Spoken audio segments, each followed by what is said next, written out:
strength in the black family. But you know, my husband and I were talking about this, and I want to ask you guys this question. Who's your favorite television family? Your favorite television family that you think were a good example of a family? Help me out, somebody. Say it again. The Cosbys. We're going to go down the line. Come on, Kenneth. Fresh Prince. The Fresh Prince of Bel-Air, the Cosbys, Faiza. The Shigera. The Cosbys. The Cosbys. The Cosbys. The Cosbys. Okay, the Fresh Prince. Why Kenneth? I think it has a little more urbanness to it, kind of reflecting more. Kenneth, they were living in Bel-Air.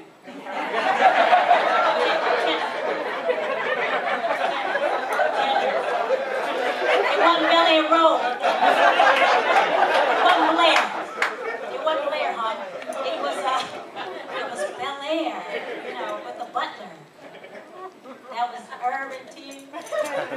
Actually, Kenneth, I don't disagree. I'm just trying to. You know the song. You know the song, the theme song. The theme song was definitely urban. So I mean, they took the idea of having a young person with some challenges and put him in an appropriate environment, helping him develop in an environment where it wasn't a drug, neglect, single parent, etc. And so that to me reflects what I see in Park Heights. Excellent. What needs to happen in Park Heights. Okay.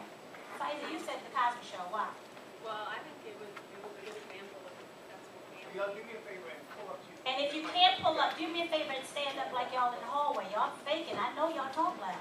I was just in the bathroom with Denasia, and she didn't even know. She's like, should I put this shirt on, or should I take this off? I was like, step away from the microphone, Denasia. Putting the microphone in the bathroom. So stop faking. Come on, Faiza. Why was the Cosby Show, in your opinion, a good depiction of an African-American family or a family at all? Well, first of all, it showed that both parents can be successful in working. I like to see a mother that can be out and have a career. And it showed that it was just what I would want my family to look like. Okay. Shigera, you have a thought on that? And then we're going to move on. I just see that they feel as though they can sit down and have conversations with one another. And that's how a family should be. Okay, I need one more brother. Give me your first name. Cameron, what's your opinion about that? You said the Cosby Show as well. Why do you think that was a good depiction of the African-American family? Or why not? I think it was because we had a person like Bill Cosby that was motivational throughout everything he did, and he was a cool guy at the same time. So I think that's what every family needs.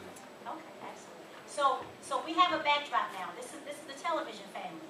Okay, now help me out. Let's bring it up to 2010. In your community, what do the black families look like in your community? Give me an example of what you believe would be one of the higher functioning. And when I say higher, I'm not talking about better or worse. It just seems like they're being a little more productive. Okay. What are those families looking like in your community? Yeah, the more just from where you sit, the more productive families. What do they look like?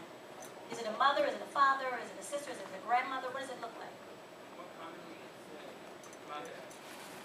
It's a single parent mother. Okay. I mean, just in my community, but I see that it's better with two parents. Okay. In your community. But commonly, I mean, I was weird when I had two parents. So, you were weird? Yeah, none of my friends had two parents. Everybody was either divorced or being raised by their mother. So that was in common amongst that. All right, in your community, Cameron, you're from Park Heights. You said at the top. That means you're up there by Northern Parkway. So you almost into Shalom. Okay. Y'all had to pick up. Y'all slow. I don't have time to I can say it in Yiddish if you like, but we don't have enough time for that. Shalom is above Northern Parkway. Beirut is at the bottom. Y'all act so slow and bougie because y'all got some degrees. I don't have time for that. They cut into our time for we try to get to some solutions. So we need Shalom. Cameron, what does the family look like in your neighborhood? The ones that you think that are actually, seeming to be productive and progressive? Like the young lady said at the end of the table, I believe that it's with the single parent, whether it's father or mother. I think that's always the strongest family. The strongest. What do you think, Shantae? You didn't say anything yet. What does the family look like in your community? Do you live near Lake Clifton? So you live in East Baltimore? Okay. You can kill me in Baltimore. Over west and over east. Like over the river and through the woods. To grandmother's house we go. So you go to school over east. What do the families look like over east? Usually only one parent. Okay. Or sometimes if it is a parent, the parent not really there. It's just the children raising themselves. What does that look like?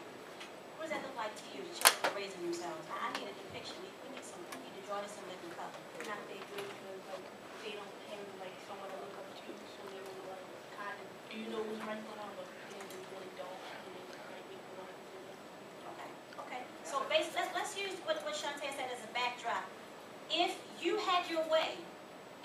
implement something, or you could create something that would shift what we see right now, what would that be? Just off the top of your head, what would you change if you had a wish? If it could be just like, puff, my wish will come through. True. What would you wish for the families to look like in your communities, and why?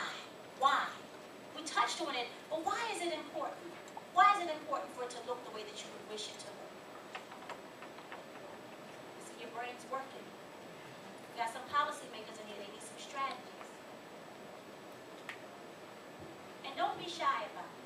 I guess I would say, I wish that more people was scared of their parents, like, you know, I am. I think that fear that I had in doing well in school, that's why I chose to do so well. Like, I was still scared of my parents. Most of my friends had friends, had parents that were like their best friends. They were so concerned about them having the latest gear and this and that. And I still had old school parents who, weren't, they were my parents first. And I wish that I would see more of that, because now my friends that had parents that were more concerned with being their friends, they're not doing anything. And I wish there was more, more of my friends were concerned with going to college. We got to 12th grade and nobody was right because everybody else was concerned with different things. So I think I would have liked to see more, more control, as they were saying earlier. Let's translate that. Let's operationally define what scared means to you. So you were scared. Not scared. But let's see if we can get some other panelists. What do you think she's talking about when she says she wished that there were more kids who were scared of their parents? What do you think she's saying? Shante, what do you think she's saying? Go ahead.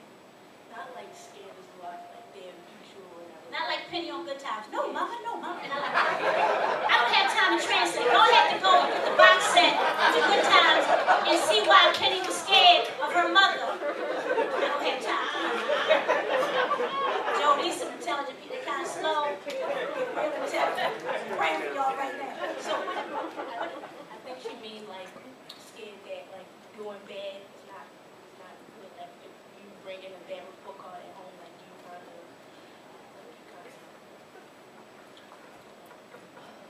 help her out, Pam. Help her out. What is she saying? You bring a bad report card home. What happens? What happens? What's that feeling? You're grounded like for a month. Grounded for a month. That's real. So scared. Help me finish defining that for our folks. I don't think she means like scared, but like when I was in high school, I grew up in a really strict household, and like I need you to tell me what is strict, because that's kind of relative. Strict to some people mean you can only stay outside until 10. When the lights come on. Well, in my household, like barely go outside. That's how I was raised. School days, Just school, come home, go do your homework, go to bed, stuff like that. Okay. But like, I wasn't scared, but the first thing in my head, if anybody was trying to get me to do anything that was, like, I knew I would get in trouble for, the first thing that would come in my head was, what would my mom think? And I wouldn't do it. So it's just like, it helps you stay straight and do the right thing. Excellent, excellent. And Cameron, you're a young man living in Park Heights at the time, right? Yes.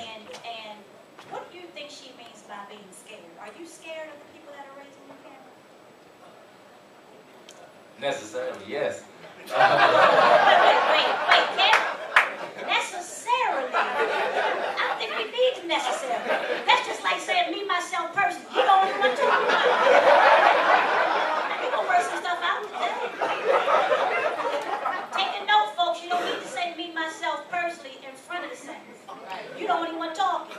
So, Cameron, are you a little bit, tell me about the folks that's raising you.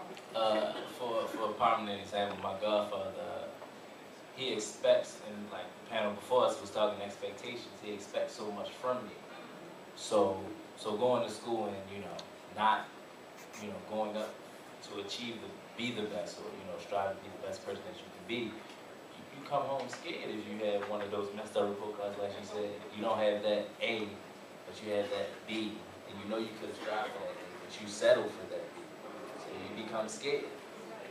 Denise, you were going to